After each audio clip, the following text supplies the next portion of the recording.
Pagbaha, padan gyapon na sinati sa usa ka lugar sa barangay Tabunok, Dakbayan sa Talisay. Samtang mga sakop sa Aksyon Agad team misusi sa gianan sa tubig. Si Marie Dumabok sa report.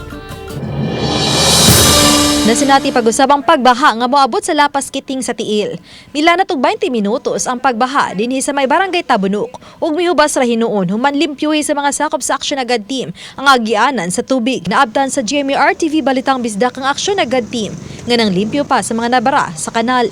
Mato ni Gary Tugunon nga gisusi usab nila ang drainage sa may barangay Bulakaw. Pagkuha gid bitaw ng mga plastic na sa mga butang-butang ng mga railing siya ng kabir sa manhole niya. Karon gipakuan sa yung mayor nga riba babalik yun mi dire pastambay niya magsige gyud mig panglimpyo aning kining atbang og diri nga side amo gining panglimpyuhan nya ato ron kung mobalik magigbunog ang uwan nanatay tao daan pirmi nga mabutang di area. Kining dapita miabot sa tuhod ang baha sa miaging Lunes.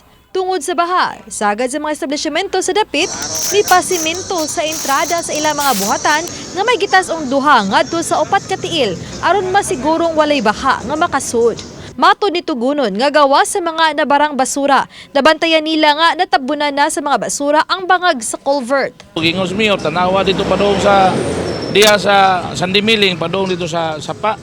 Yato yung nakita sa nga nagyoy gamay-gamay dito og mga culvert nga angay sa ilisdanan. Kay kinang andiri gud 120 man gyud ang dako nini. Nga dito ni 90 naman lang siya. Naggamay-gamay ra gyud sa ato pa nay panahon nga kusog yung kinguan mo backplug siya. Samtang sa lungsod sa Milanilla, paday nang gihimo nilang declogging sa mga kanal.